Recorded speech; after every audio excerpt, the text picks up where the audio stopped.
दोस्तों, इस दुनिया में शायद ही ऐसा कोई होगा जो अपनी माँ से नफ़रत करता होगा। आज की कहानी में एक शख्स जीवन भर अपनी माँ से नफ़रत करता रहा, लेकिन जब उसे सच्चाई का पता चला तो उसके पैरों के नीचे से ज़मीन खिसक गई और उसे समझ में आ गया कि लोग क्यों कहते हैं माँ के कदमों तले जन्नत होती है। नमस्कार दोस्तों, मैं हूँ राज और आप देख रहे हैं महफिल 24/7। दोस्तों, एक बार फिर से आपके सामने हाजिर हैं एक नई कहानी के साथ। तो आइए शुरू करते हैं आज की अपनी एक कहानी।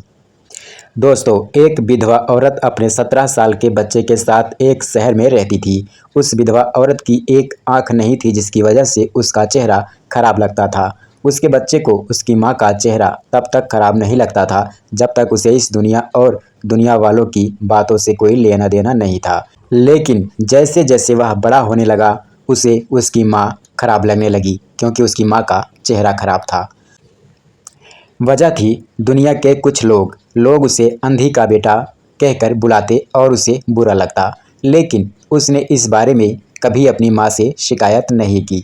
एक दिन की बात है, जब बेटा अपने स्कूल गया था और अपना टिफ़िन घर पर ही भूल गया था। तो आप तो जानते हैं कि माँ तो माँ होती है, उससे रहा नहीं गया। उसने देखा कि अब लंच का समय हो गया है, तो टिफ़िन लेकर वह अपने बच्चे के स्कूल में पहुँच जाती है। उसने अपने बेटे को टिफ़िन दिया, लेकिन स्कूल के अन्य बच्चों और दोस्तों ने उसके बेटे का खूब मजाक उड़ाया और अंधी का बेटा कहकर चिढ़ाने लगे। अब बेटे के सब्र का बांध टूट गया और घर आकर अपनी माँ को बहुत बुरा भला कहने लगा और कहा कि तुमको टिफ़िन लेकर मेरे स्कूल में नहीं आना चाहिए था। तुम्हारी वजह से मेरे दोस्त मेरा मजाक उड़ाते हैं। माँ खामोश थी, चुपचाप सुन रही थी।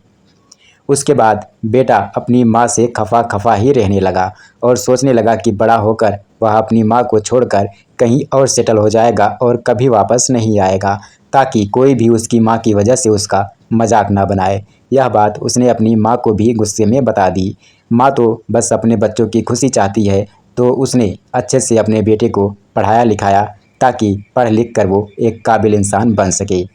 उसका बेटा बड़ा होता है और एक दिन बेटे को विदेश में नौकरी मिल जाती है। बेटे के मन में अब भी माँ का खराब चेहरा खटक रहा था, तो उसने वैसा ही किया जैसा उसने सोचा था। वह माँ को छोड़कर विदेश चला गया और वहीं पर नौकरी करने लगा। कुछ दिन बाद शादी कर ली और वहीं पर हमेशा के लिए सेटल हो गया। इधर माँ उससे संपर्क करने की कोशिश करती रही, लेकिन उसने कभी भी ढंग से अपनी माँ से बात नहीं की।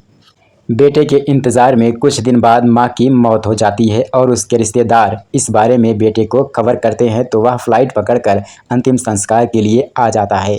माँ का अंतिम संस्कार करने के बाद भी उसकी आंखों से आंसू नहीं गिरे। माँ के खराब चेहरे के प्रति इतनी नफ़रत शायद ही किसी बेटे में हो।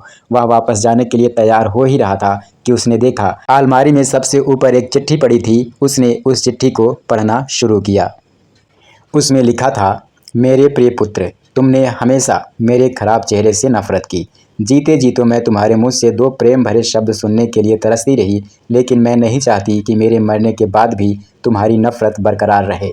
इसलिए आज मैं अपने इस खराब चेहरे की असलियत तुम्हें बताती हूँ और उम्मीद करती हूँ कि यह पत्र पढ़ने के बाद तुम्हारी नफरत थोड़ी सी कम हो जाएगी मेरे लिए।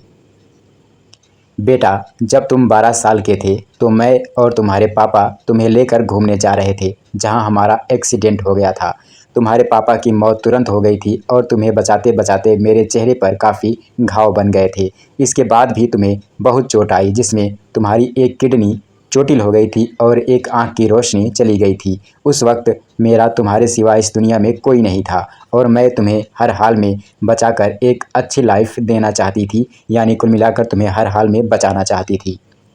तो मैंने तुम्हें अपनी एक किडनी और एक आंख दे दी थी, जिसकी वजह से लोग मुझे अंधी कहने लगे और तुम भी। अब बेटे की आंखों से भर भर के आंसू गिर रहे थे। शायद उसे अब पता चल रहा था कि जिसे वह कुरूप और अंधी समझकर जीवन भर नफरत करता रहा, वह तो देवी थी जिसे वह कभी पहचान ही नहीं सका। आज उसे एहसास हो रहा था कि लोग क्यों कहते हैं कि माँ के कदमों के नीचे जन्नत होती है।